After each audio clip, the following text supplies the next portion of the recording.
This is episode number 211 of the ABAP podcast, and this episode is going to be coming out in February, where we will be celebrating Black History Month. Now, before we begin this podcast and interview, I just want to say one thing real quick, and that is we get to celebrate the beauty and the richness that is Black History Month in February, but it doesn't need to stop there.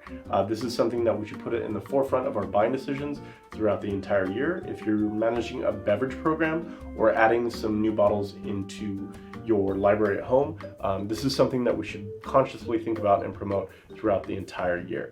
So that being said, the person we're interviewing today is Sean McCloud, founder of A Taste of the Culture, and he's going to talk to us about some fantastic Black-owned spirit companies, as well as his cocktail subscription service. So I hope you enjoyed this interview as much as I did, and yeah, let's get into it.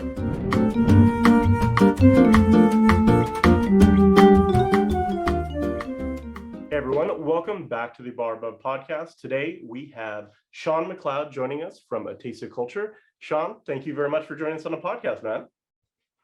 Thank you for having me. I appreciate it. Yeah, so I would love to hear your story.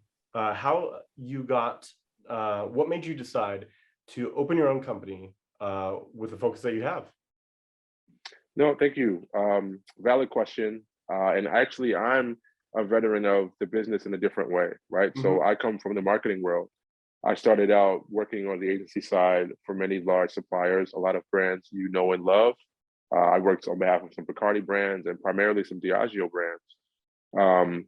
And A Taste of the Culture is definitely a departure from that. But in 2020, there was obviously a lot of turmoil, social justice being, a real big topic nationwide, right? And for me, when all this was happening, obviously with COVID, everybody's at home. There's a lot of self-reflection going on as an African-American man. And, long story short, with everything that was happening, I was happy to see that the general public and the African Americans especially were really looking to support Black-owned brands in a different way than they ever have. And throughout that, I started discovering Black-owned wine and spirits brands. Mm-hmm. And as a person, I started working in the business in 2013, right? So 8 years ago. And, throughout that time, it was 7 years at the time, I only knew about maybe one or two Black-owned wine and spirits. And when I started to hear about more brands in 2020, I was blown away. I was like, how did I not know that there were so many brands? Some people I knew would tell me about some, and then I started doing some research. And then now here today, there's almost 200 brands that I know about. There's probably more, right? And for me, it was a moment to step back, and I was like, wow. One, I felt not ashamed, but I was like, well, hey, if I've taken the time to use my skills in marketing, and I worked in many different ways in the business, right? I've done events, I worked in the on-premise, I worked in the off-premise, I worked in what we call non-premise. I've done everything for these brands. And I was like, if I can do that for all the brands you know and love, I could do that for brands that were created by people that look like me.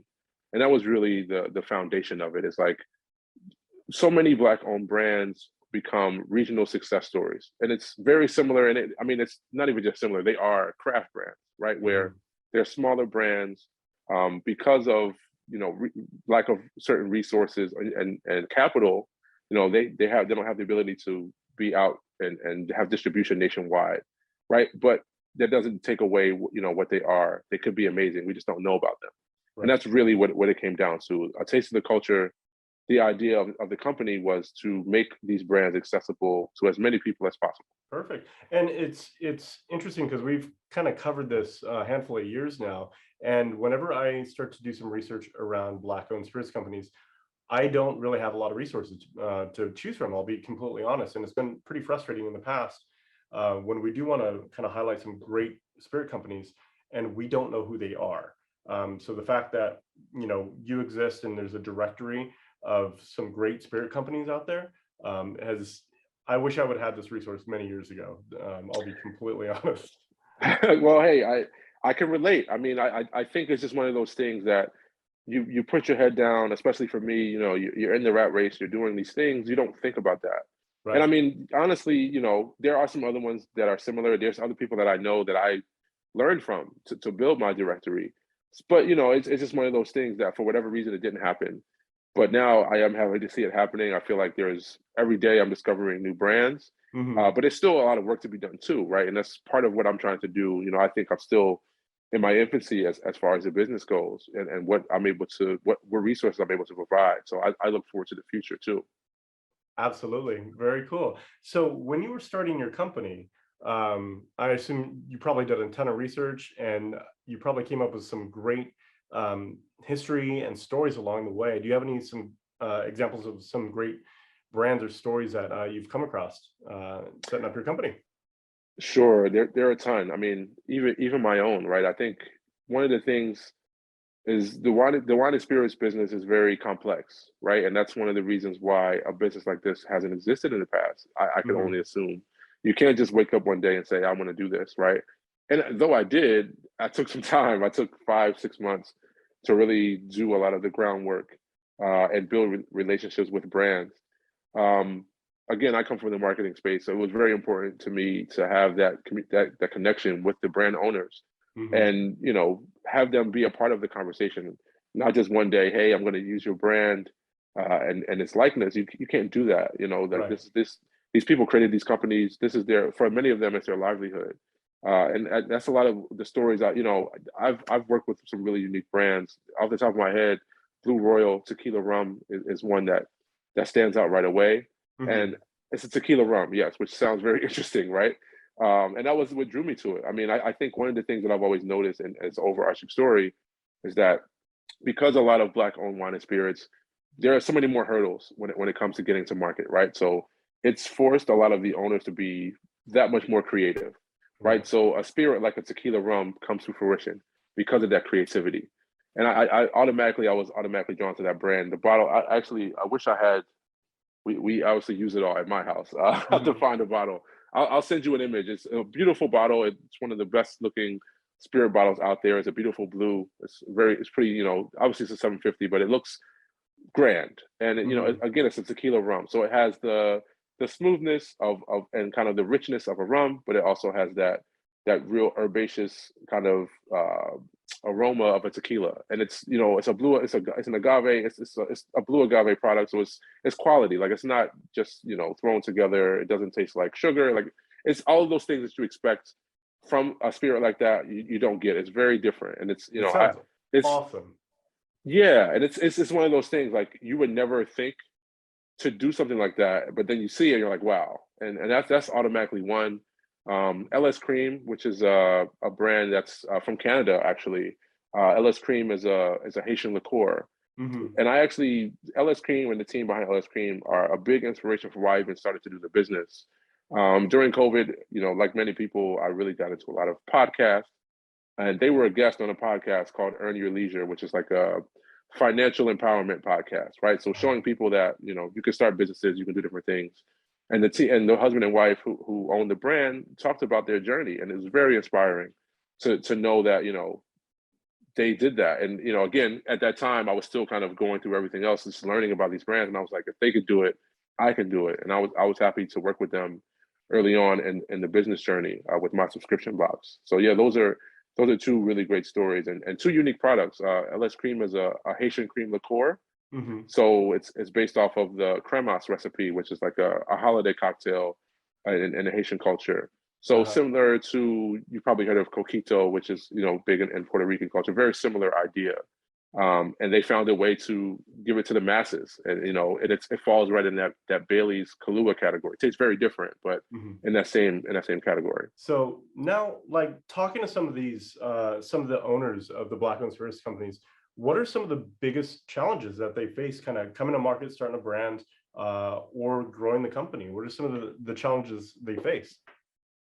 Well, the biggest one is what I have looked, and honestly, so I just recently got my MBA. I Uh, graduated this year, and one of the things they tell you in school when it comes to a business, right, is that when you start a business, you have to fulfill a need. That's the main overarching pillar of that, and that's really what a Taste of the Culture is about. It's fulfilling a need. So most of these Black-owned brands don't have, and it's honestly, from when I started the business till now, that's changed a lot, right? And there's a bunch of different things that have happened. But long story short, most of the brands don't have the access to distribution. That's the main issue, right? And they're not mhm. the only ones. I mean, excuse me, a lot of craft brands have that issue, right? And there's many reasons for it. I worked at a distributor a couple of years ago. You know, I know how it goes. I literally was one of those reps.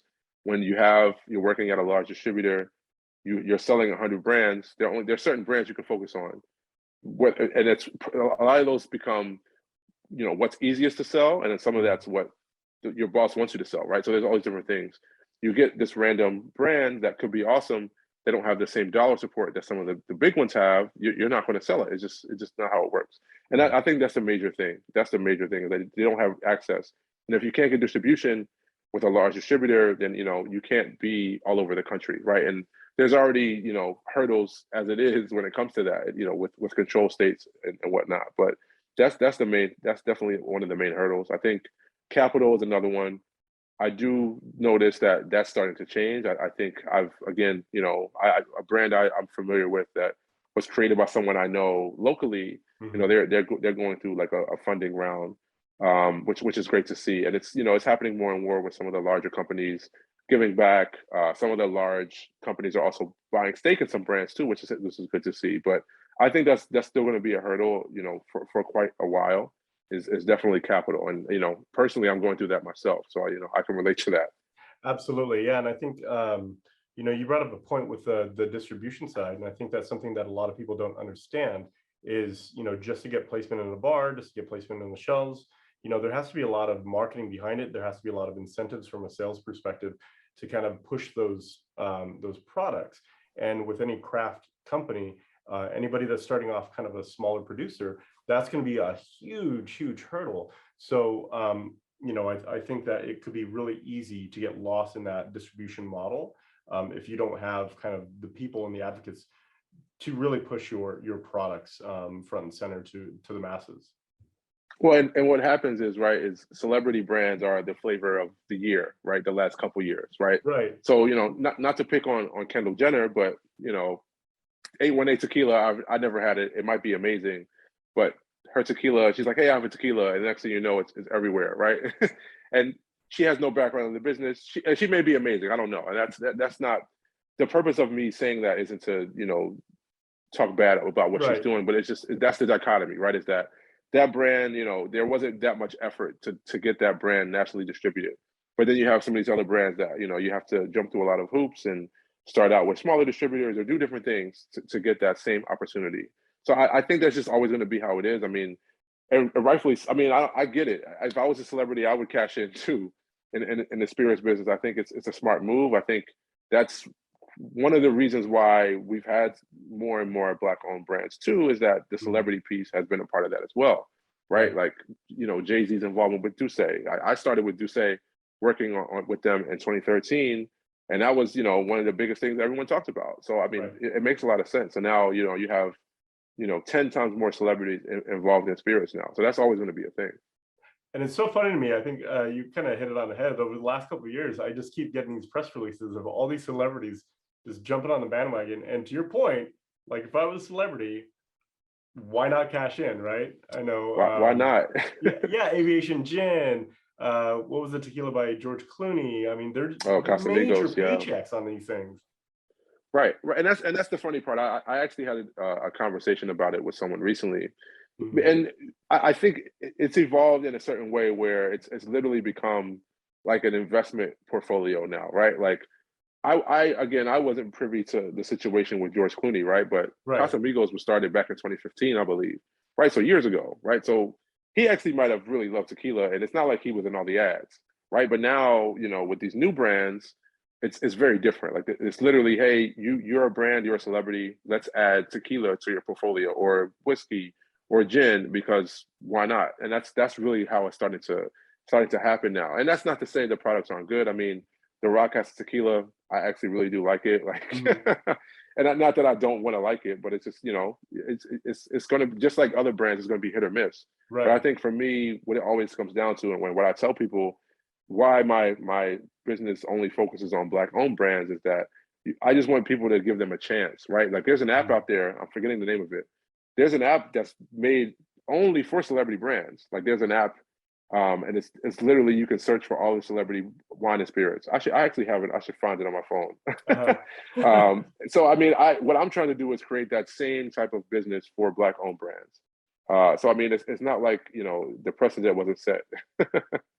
Right, absolutely. And I think this is a really good kind of a side note here too, is, when we look at the landscape of Black-owned companies and Black-owned spirits, and what are some of the opportunities that are obvious that we could do, like the app. I mean, having this conversation with you right now, one of my next thought is like, it would be amazing to have either a branch within, like, a large distribution network, like Southern Wine and Spirits or Glazers, for example, that specialize in Black-owned spirits and putting them in the forefront. Like, there's a ton of opportunity here. I'd love to hear some of the ones that you've come across, or would love to see in the near future. Sure. Well, there's a couple of different things going on. Hmm. In order to make my business work, you know, because what one of the kind of major product of my business is a subscription box, You're right? And in order to make that work, I started working with a retailer based out of New York. It's called Happy Cork, right. and the team Sunshine and the team at Happy Cork have done a really great job of doing just that. You know, and they're not a retailer that exclusively sells Black-owned spirits, but they are almost there, honestly. And they've done a really great job of Hmm. bringing in a lot of different spirits from all over the country as soon as they get their distribution in New York, and highlighting them. And you know, I think that's a really great example of because the retail piece is second, but not very far behind the distribution piece, right? Where Right. especially in states where they're open and you have the opportunity to sell what you want. It's different in the country. Like I live in Pennsylvania, you know, there's a lot to do when it comes to that. But in Hmm. more open states, there are a lot of possibilities, and I think retail is a big part of that. But I think, you know, Happy Cork, I think, is a stand-up example. I definitely have to give some credit to Reserve Bar. Hmm. They've done a really great job, and you know, in a way, I was not envious, but a lot of what they've done was what I had in concept had planned to do as well, right? Where they have that hub where you can go, and they've supported all types of minority wine and spirits, women owned as well. So I Hmm. think they've done a great job of doing that. But yeah, I mean, an app and a marketplace is a goal of mine. You know, once I'm able to get some substantial capital, I think that's where things go. I think apps are the way to go when it comes to stuff like that, and people are searching for the products that they want and love. Absolutely. Yeah, no. And I'm just kind of going through and thinking about some of the opportunities here. And I think it's, just there's so much, right? There's so much opportunity in the near future, which kind of leads me to my next question. So when we think about the future and we think of that moment when Black-owned spirit companies represent a much larger and much more equitable portion of the industry, what are going to be the major differences, and maybe some of the subtle differences that we're going to see between where we are today and when we kind of reach that moment? Like, what is that going to look like? Well, I It's a big think question. I fully realize that. no, it is a big question, but I think it harkens back to what you mentioned earlier. It might have been before Mhm. you started recording, is Right. that it's a larger conversation, right? It's not just about the brands themselves, but it's about our roles in the industry, right? Like the wine and spirits industry has long been, you know, one of the examples of an industry that's just not diverse. Right. And I mean, even before it came to, you know, cultural backgrounds and race and whatnot, I mean, even gender, right? That was, I mean, you know, this is a white male dominated industry, and it has been. And all the, you know, imagery related to the industry has always been that, right? Mad Men, one of my favorite shows, you know, you go back to those type of days, it's always been that way. And I Right. think those are going to be the changes, right? Where you have a brand like Uncle Nearest, which is kind of the unicorn of the industry right now, and it's, you know, obviously a great example of a black owned spirit that is having success. Hmm. And you know, now they have a black distiller, right? So things like that, where we're able to have roles in different parts of the business where we haven't before. There aren't many brands out there, black owned or not, that have a black distiller, and that's going to be a major part of it. Black owned distribution companies, or just distribution companies that open up the opportunity, right? So I think ownership in all facets of the business, I think, are where things change. I think what it always comes down to is the ownership piece, and entrepreneur piece is always going to be a focus, and I think it's where, you know, the change can really be made, right? Whether it's, you know, larger companies offering stakes to people, or vice versa. I think all of those things become a part of that. But yeah, I mean, even the agriculture of the business, which I know there's companies out there that are focusing on that. And I think it's there's so many, like you mentioned, there's so many opportunities. And I think that's where the real change takes place, because there's so many people, like, I forget the name of the movie now, but it's a movie that came out on Netflix about the Black Psalm. I'm forgetting the name of it, but just that, right, where years ago, it was a taboo thought to think that you could go and be a Psalm, and now that movie inspired Black men and women to have that dream, right? And I think it's gonna take place in all facets of the industry at some point, hopefully. Yeah, and I think this is, as you mentioned, this is something you and I chatted about before we started hitting the record button, and that is when we look at our industry from a cocktail perspective, like craft cocktail perspective. One of the things that I've noticed, and it's pretty obvious, I think, when you look at it, is it is a white male-dominated industry, and so when we have conversations, it is always looking through those lenses, right? And it, in my opinion, it kind of limits the conversation, it limits the diversity, it limits the full-on experience of what people can consume and be exposed to. So I think having conversations like this and really just exposing to all brands, all types of different cocktails, cultures, I think just enriches the conversation and gives us more to appreciate, on a day-to-day basis. And perfectly said that, right? Because it's also going to change how everything tastes as well, right? Where you've had these same people, and what I got into the business because I never wanted to admit this, but I'm in a way, it goes back to me being a history buff, right? And wanting to learn about the histories of different places, right? Because in my mind, wine and spirits are a glimpse of where they come from, right? So cognacs from Cognac, France, you champagnes from Champagne, tequilas from Mexico, right? So when you try these spirits or wines or whatever they are, you're tasting that area, like literally the terroir of the place where it's from, right? And there's a whole segment of the population in America where for the most part, you haven't had that experience, right? And yeah, America is, a different type of example, but you're gonna have, someone that from a different background that's going to create that mash bill for whiskey that's going to be totally different than someone else. And again, that's an opportunity that's been missed because of how the industry's been constructed thus far. So that's definitely, much like food, it's going to have a similar, hopefully a similar trajectory there, where you're able to change people's palates. Because there's the Blue Royal example again is perfect, where I don't think any other brand would have thought to do something like that. But there's all types of boutique craft spirits out there. There'll be more because of that diversity now. Yeah, and I think this kind of also plays into the end bar that consumes some of these products and buys in and puts on their shelves. Is it changes the conversation. It exposes us to a whole new culture of food and flavors and experiences, because I bring my own experiences and it gets applied to what I create. And the more that we can do that across the board, I think it's just going to be amazing for everybody. I think, why not do that, right? Right. I hope to, this is cheesy, but I mean, ultimately, obviously I created a business, but the goal is for this business not to be necessary, right? Because at the end of the day, we're in America, America's diverse, there's so many things here. You want people's wine and spirits to be, thought of and considered no matter what. And that's the goal, right?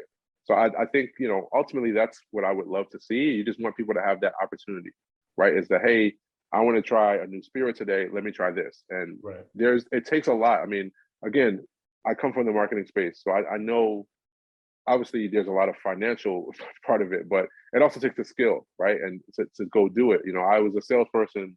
It takes that person to go and do it, right? I'm sure you've had tons of interactions with salespeople that could and could not do it.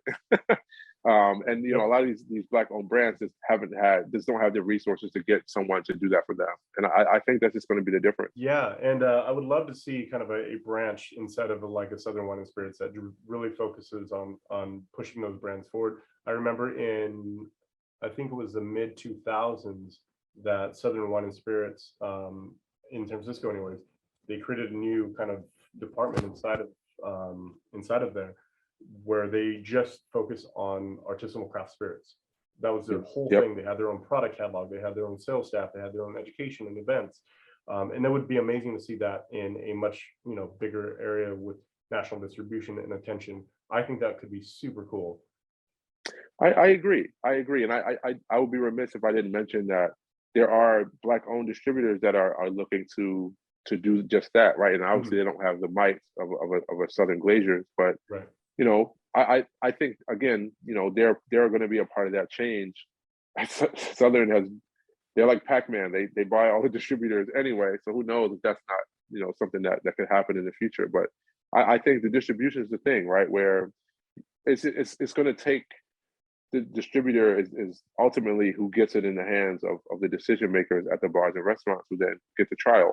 We know on premise is where brands get made. Right now, obviously COVID changed a little bit of that, and it's DTC and being online and e-commerce, you somewhat can build brands that way, but for the most part, on premise is the biggest part of it. So that's the hurdle that we have to find a way to get over. Absolutely, yeah.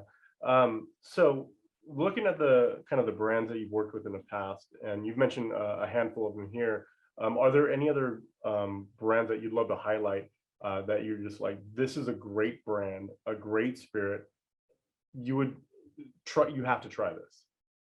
There's so many, but I'll try to be. Right there. Yeah, well, I think for me, again, I have worked in the business because I like it, I love it, and I love all types of spirits. So I'll try to give you one of each type, I guess.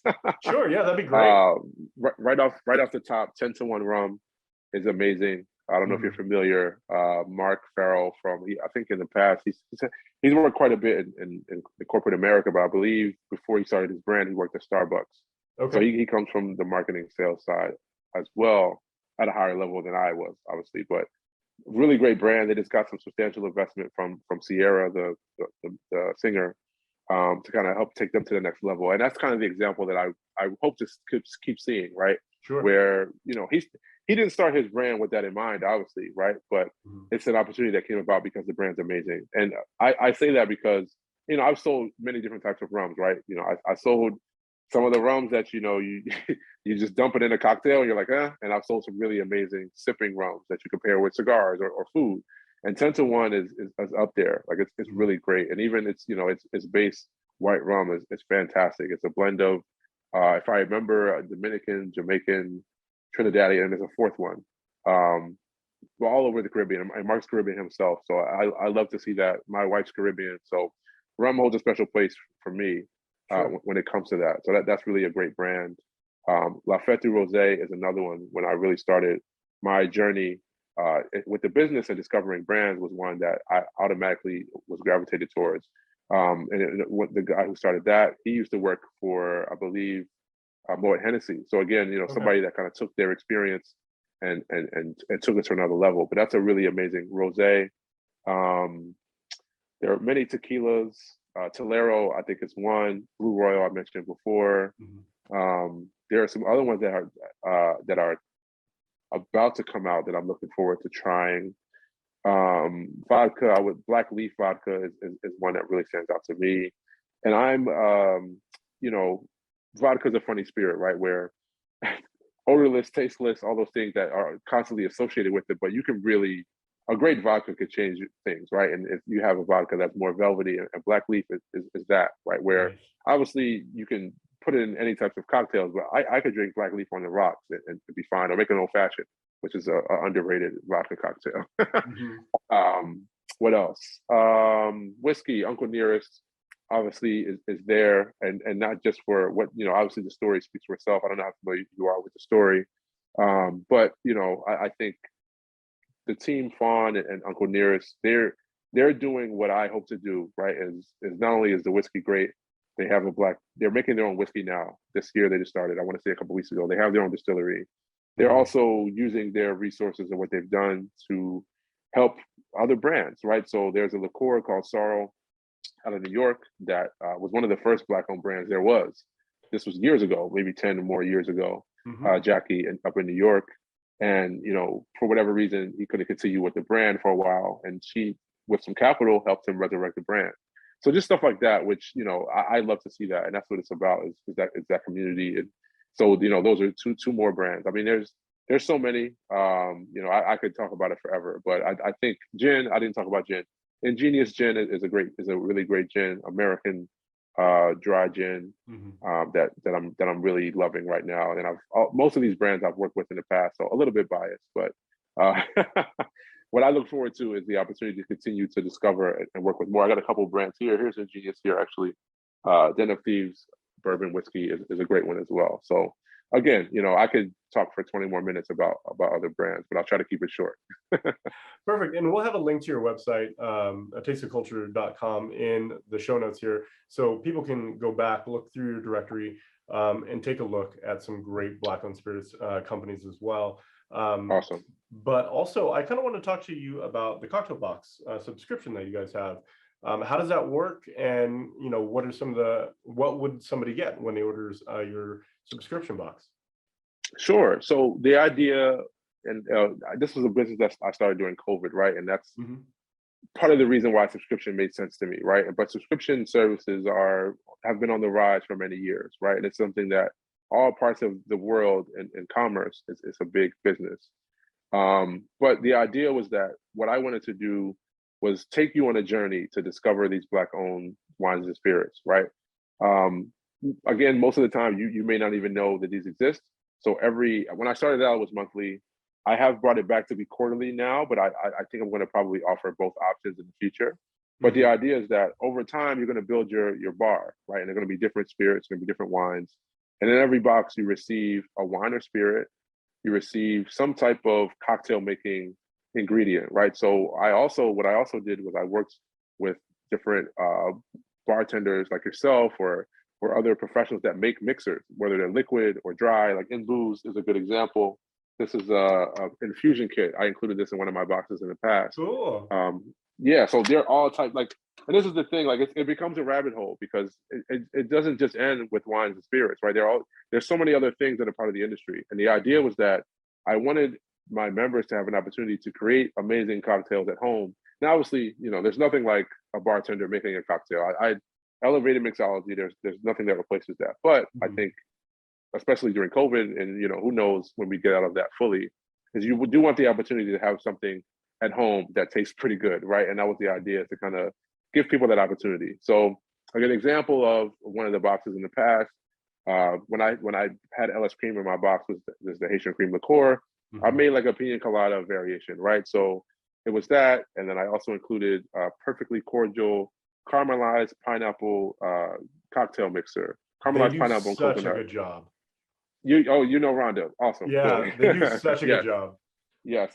So that was one of my more popular matchups there, right? Where in the box you got LS cream, you got perfectly cordial, like it was like a 4-ounce bottle. I gave you a cocktail glass as well, and every month it'll be different. Some months I give a mixer. I gave a muddler one time when 10-to-1 rum was included to make mojitos. So there's so many different opportunities. So the idea is that you'll not only add to your home bar, but you'll add to your accessories as well, right? So whether it's bar spoons or wine openers, candles, I did once. There's a lot of possibilities there. That's super cool. Very cool. Well, we'll definitely have a link to your store in the show notes as well. But I wanted to ask a couple last questions for you. Sure. First of all, what else? What do you have you're working on? You'd love to share? Sure. Well, I realized, again, I do run a business, and I wanted to find not only just different revenue streams, but different opportunities to highlight brands, right? The subscription box is what it is. The idea of that is to have a life of its own, right? Where people become members, they're going to get that box, and that'll kind of operate on its own. Sure. I started creating standalone cocktail boxes as well to give other pairings an opportunity, right? So one of the ones I'm featuring now is a whiskey cigar pairing box. I'm a big cigar fan, and I actually have another business where I sell cigar holder, like cases, and that box comes with Den of Thieves whiskey, 2 cigars, and a cigar holder, a cigar case. So just stuff like that. And I've done a few other ones in the past. It's about me just pairing other businesses, right? So there's card games that I work with. There's all types of different businesses that can be involved, and it's about creating the experience. And that's really, I guess, what I'm looking to add to the business is creating experiences. my background, even before I worked in spirits, was in experiential marketing. I used to run a lot of traveling event experiences for brands. So experiences, that's how people become fans of your brands, is having an elevated experience with it, right? So what I'm looking to do with my brand is do the same. So live events are also something that I have plans of. I've done some small ones, and I'm looking to expand upon that in the new year for sure. Very cool. We'll definitely have to keep an eye on it for sure. And this kind of leads me to the last question. Is it sounds like you're doing a lot. You're a busy man. How can people kind of follow your journey? Do you have a favorite social media platform and handle? I do. I have to give social media a lot of credit because everything I've done with the Taste of the Culture has been through social. I don't have any substantial marketing or PR as of now. I've been a one-man show, sort of. I definitely have to give credit to some good friends of mine. One of my good friends created my logo. Another good friend of mine is a videographer. He edited my videos when I started out doing reviews of the brands, which I still do. My wife is a great resource to me, honestly. But Instagram is definitely my social network of choice. Most of my business is done there, and that's really how I communicate with my community, right? And obviously, email and all different things are part of that. But Instagram is definitely the place. I do use Facebook to a lesser extent, Twitter as well. But Instagram is definitely it. We'll see if TikTok becomes something that I utilize more. I think in the cocktail space, there's a lot you can do with it, but I just have to dive into a little more. Yeah, I think so. And it's funny because we're having the same conversations on our end. And like, is it time for TikTok? I think it might be time for TikTok. And to be completely honest, I feel so old looking at some of those TikTok videos. I'm like, man, I don't know about this. It just feels so You know, weird. you're right. I mean, even when I started, TikTok was around, but it wasn't as big. And Right. Snapchat was. I had the same conversation. Like, I don't really use Snapchat, but TikTok is something that I'm not old. I'm not young. I'm 33, right? So I'm Mhm. a little old for TikTok, in my opinion. But I do think that there's opportunity, right, where you're going to get a lot of word of mouth from that, right? Because Right. you can create, a TikTok making a cocktail and then it could go viral and it changes everything. And there's a lot more. The way the algorithms work on Instagram just really restrict that now, right? But on TikTok, it could happen. And I think that's why I want to utilize it because I feel like it's a lot more open. People can discover you a lot easier there. Absolutely. Yeah, definitely agree. And then so on Instagram, what is your handle? So I have a few. Okay. A Taste of the Culture is the business account. I also have my personal, which is at Sean McCloud. And my profile is open. I'm happy to share my life, my businesses, my family, everything I do. At A Taste of the Culture at Sean McCloud, on Facebook as well, on Twitter, same for all platforms. Well, we'll definitely have to include them in the show notes. But that's it, man. I appreciate it. Thank you so much for joining me. And we'll have to have you back on in the future and talk about some of the other subscription boxes you have going on. Thank you again for the opportunity, Chris. I really appreciate it and having this candid conversation. It's refreshing. I appreciate your time, Sean. Thank you so much, man. Have a good weekend. Yeah, you too.